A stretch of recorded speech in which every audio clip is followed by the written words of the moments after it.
Hey y'all, real quick, want to do a film study on Jalen Carter to show you what makes him so great and so disruptive on defense. I will go ahead and start with sacks.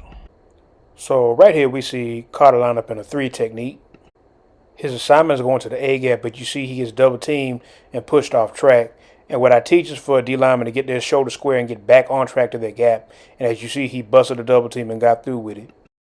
I think you should always have a good pass rush setup, starting with an effective bull rush move.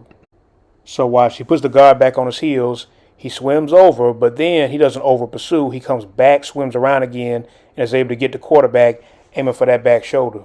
One of the biggest mistakes I see in football right now is people just rushing upfield and missing the QB completely. And this is a big thing I emphasize now about counter moves. If you don't have your first move work, then you need to come with a counter move. So right here, he tries to throw the dip and it doesn't work the first time, so he slaps again and goes back through a second time just so he can get through. The teams I see that don't have an effective pass rush usually be ones where guys don't have counter moves. They just bull rush and that's it. All right, now here's a Lamar Jackson play. Now, I want you to see this stunt that they run here with Carter over there on the right. He gets caught up in traffic, but the thing is you got to continue to go through traffic and continue to go through the play. And I want you to see the angle that he takes right at Lamar. This is an excellent athlete in the open field, and that's real impressive. Now, in this section, I'm specifically going to highlight QB hits. I don't like the term pressures because I don't think pressures do too much, especially with these mobile quarterbacks we got nowadays. QB hits are like body shots to the quarterback, and it also messes up the timing between him and the receivers. I want to show you some of his moves. So watch, this is a crossover step with a Deacon Jones head slap. I don't think that's legal, but the fact that he carries it on, man, is just impressive. So what you got with Carter is a combination of hand usage and footwork.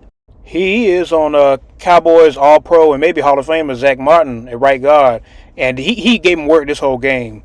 But this here is a double crossover. Look at the back and forth right there, and then the swim over. That's, like I said, the combination of footwork and hands, and look, he has to get the ball out early. Like I said, the quickness to get off the block messes up the timing, and so the quarterback has less options that he can go to. All right, now this is where you make your bread and butter as a D lineman, no matter whether you end or a tackle. You stop the run in order to earn the right to pass rush. The key to getting run stops or stuff is to get your hands in full extension and be fast off the ball, of course, but you already see this penetration here. He can get in for the tackle. All right, this time he takes on the center, even though he's lined up in front of Martin, but it's the same thing. He's going to get his hands full extension, watch the play, and then pursue. I also highlight that as he slanted inside, he kept his eyes and body in the gap he was assigned to, and then pursued. Stay on track. Okay, now I want to highlight some hustle plays. This is where he's away from the ball on the opposite side of the field and still comes up and makes the play. I don't know if he does this all the time, but it's still worth talking about. All right, so the Cowboys run a toss here, and he should be caught in a wash, but he still squares the shoulders, penetrates, gets through, and still runs the play from further away. That's pretty impressive for a D tackle to be able to get out like that. So this last one is a play action boot, and as you see Jordan Love moving outside here, Carter, he tries to get back into the play, but as he throws it out, you see him going all the way to the sideline. Man, that's the kind of hustle you want to see on defense. And the cool thing about all the stuff he does is that he actually makes disruptions that help other guys make plays. Now, this is supposed to be a play action boot from Deshaun Watson, but you see he's going to blow this up real quick. And because he blows it up, he ends up making a play or a sack for number 3 right here. Now, this was a 4th and short here. You'll see him down there on the right. He's getting through this block right here. And because he's able to get through that, then this linebacker is able to fill and to make that stop right at the line of scrimmage.